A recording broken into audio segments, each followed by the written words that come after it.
Bonjour chers amis, aujourd'hui je vais vous présenter un cas clinique très intéressant concernant le paludisme, l'accès grave du paludisme. Donc c'est un cas clinique composé de deux parties. On commence par la partie 1. Donc c'est un homme âgé de 30 ans, commerçant, consulte pour fièvre à 40 degrés avec notion de céphalée, le tout évoluant depuis une semaine. Donc, pour le diagnostic syndromique ici, on a des céphalées fébriles chez un homme de 30 ans évoluant depuis une semaine. Donc, pour les diagnostics, c'était les 5 diagnostics à évoquer en priorité. Donc, les 5 diagnostics évoqués devant des céphalées fébriles. Le diagnostic, c'était en fonction de la gravité et de la fréquence, bien sûr. Donc, puis, c'était les 6 arguments anamnéstiques à rechercher pour étayer votre diagnostic. Donc, les arguments anamnéstiques sont posés en fonction du diagnostic qu'on a déjà évoqué.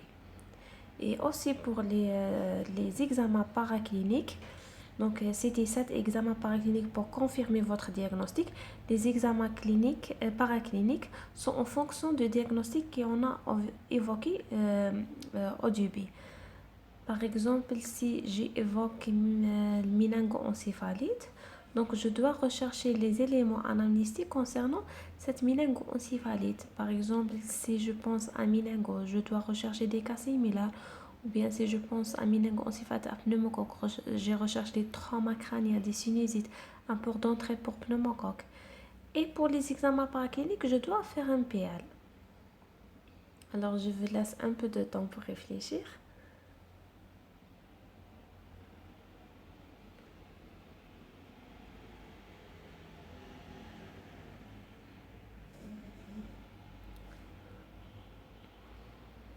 Pour les diagnostics à évoquer, diagnostic soit méningite, soit méningoencéphalite, la neuropaludisme, c'est l'urgence. L'endocardite infectieuse donne des céphalées fébriles, surtout c'est l'endocardite infectieuse avec des emboles septiques. Le sepsis à port d'entrée, n'importe quelle porte d'entrée, soit digestive, soit pulmonaire, soit n'importe quelle porte d'entrée, peut-être une grippe, peut-être c'est un brucellose. Et dernièrement, dernier diagnostic, c'est le processus expansif intracrânien. Donc c'est ça les diagnostics à évoquer. On passe à les arguments anamnéstiques. Donc, parce que j'ai pensé à le palu, je dois rechercher la notion de séjour récent en zone d'endémie palustre sans chimioprophylaxie antipaludien ou avec une chimioprophylaxie incomplète. Donc, parce que j'ai pensé à l'endocardite, je recherche les antécédents valvulopathie ou valvulopathie, euh, ou bien RA, ou bien soins dentaires, ou bien angine, toxicomanie, etc. Euh, Parce que j'ai évoqué aussi le méningoencéphalite, si, parce que l'évolution est aiguë, je dois évoquer les germes qui donnent un tableau aigu. De méningoencéphalite, c'est beaucoup plus pneumocoque, donc je dois rechercher un trauma crânien, antécédent d'infection respiratoire, sinusite, otite, splénoctomie ou bien asplénie fonctionnelle, drépanocytose. Je dois rechercher aussi un terrain immunodéprimé, le VIH, prise des médicaments d'immunosuppression, des tumeurs, etc. Aussi, si j'évoque méningoencéphalite méningo, qui rarement donne cette forme de méningoencéphalite, je dois rechercher des cas similaires.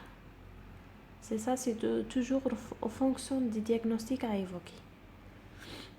Pour les examens complémentaires, donc devant céphalée fébrée, on doit pratiquer premièrement un TDM cérébral.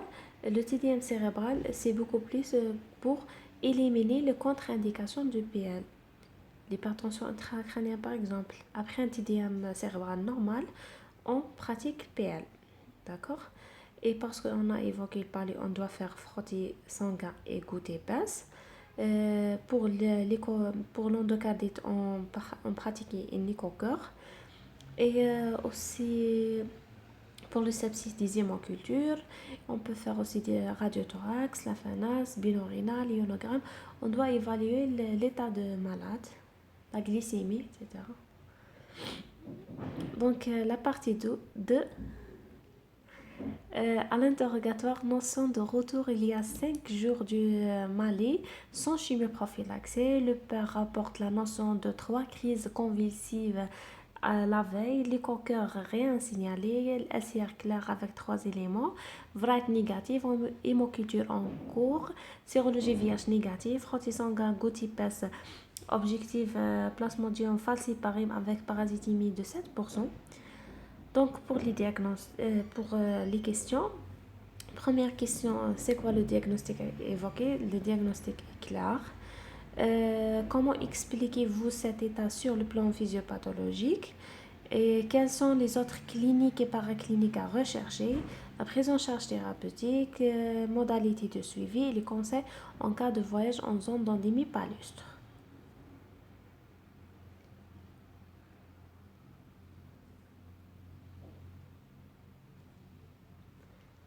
Donc, pour le diagnostic, oui, c'est l'accès palustre grave ou la neuropaludisme ou bien paludisme grave aphasie pareil. Pour la physiopathologie de cette espèce, bien sûr, de Plasmodium falciparum, donc est le seul espèce qui assure sa schizogonie et rétrocytaire au niveau du capillaire profond, notamment cérébral. Donc cette forme grave du paludisme est la conséquence d'une cascade des phénomènes inflammatoires, immunologiques et métaboliques. Donc qu'est-ce qu'il donne? Il donne des lésions tissulaires liées à la production de cytokines, donne une hypoxie secondaire à la séquestration des hémacées parasitées. On sait que durant le paludisme, on a hémolyse, donc l'époxy secondaire à cette hémolyse. Et on a aussi la cytoadhérence à l'endothélium vasculaire entraîne une diminution du flux sanguin et la formation de microthrombus provoquant une hypoperfusion et l'anoxie cérébrale. Donc, on a aussi des microthrombus.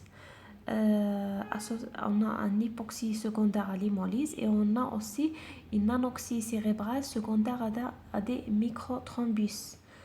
Et dernièrement, on a une formation des toxines parasitaires responsables des réactions inflammatoires locales associées à des troubles d'hémostase, ce qui provoque une perturbation de l'hémostasie de la barrière hémato-encéphalétique. Donc, cette perturbation de la barrière hémato-encéphalétique qui donne des méningites, ne pas le passage de parasites. Le parasite ne passe pas dans la barrière hémato-encéphalétique, mais c'est dû à la formation de ces toxines parasitaires. On a la perturbation de l'hémostasie de la barrière hémato-encéphalétique, on a des méningites au cours du paludisme. Pour les signes cliniques et paracliniques à rechercher, ce sont des signes de gravité qui imposent l'hospitalisation aux soins intensifs. Donc les signes de gravité sont 11 signes selon l'OMS, 6 cliniques et 6 paracliniques. Donc 6 cliniques sont troubles de la conscience pouvant allant jusqu'au coma, troubles de tonus, signes de défaillance respiratoire OAP ou bien STRA, collapsus cardiovasculaire, tension artérielle systolique inférieure à 80, hémorragie et ictère. Pour le paraclinique, hypoglycémie, anémie grave, acidose métabolique, hyperlactatémie, insuffisance rénale, signe d'OAP à la radio du thorax. Pour la prise en charge, donc le neuropaludisme est une urgence thérapeutique, l'hospitalisation en unité de soins intensifs, le traitement selon l'instruction 2018 pour la première intention c'est artesunate, c'est une ampoule de 60 mg, donc le premier on donne une dose de 2,4 mg par kilogramme, donc le premier jour on donne 3 doses à H0, H12 et H24 en IV, puis une fois par jour durant 7 jours. Pour l'alternative, c'est quinine pour une dose de charge et dose d'entretien. Dose de charge, c'est de 16 mg par kilo diluant glycosé et faire passer en 4 heures. Pour la dose d'entretien, c'est 8 mg par kilo tous les 8 heures. Et relais par voie orale dès que possible, par quinine. Et aussi, n'oubliez pas de traiter les autres signes de gravité, traiter les convulsions, etc. Pour le suivi clinique par la courbe thermique et les constantes hémodynamiques, le suivi paraclinique par la FNS et la biochimie, et aussi suivi parasitologique quotidien jusqu'à la négativation. Donc après 62 heures, on a diminution de 25% de valeur initiale. Et après G7 et J28, on a la négativation, c'est bien sûr le traitement efficace. N'oublie pas l'éviction de toute activité physique vu le risque de rupture splénique. Donc, la dernière question, les conseils en cas de voyage, utilisation de moustiquaires pour des vêtements amples et couvrants, insecticides, chimie prophylaxée selon la zone de voyage, selon l'instruction 2018. Donc, si vous voulez que je poste l'instruction 2018, dis-moi dans les commentaires. Donc, pour les zones C et D, on a trois choix de la chimie prophylaxée. Soit l'atrovacone proguanil, on donne la veille du départ, durant le séjour et une semaine après le retour. Doxy, on donne la veille du départ, durant le séjour et 4 semaines après le retour. Mefloquine, un comprimé par semaine, on donne 10 à 15 jours avant, durant le séjour et 4 semaines après le retour. Pour la zone A ou B, on donne chloroquine, un comprimé par jour, la veille durant le séjour et 4 semaines après. Et merci.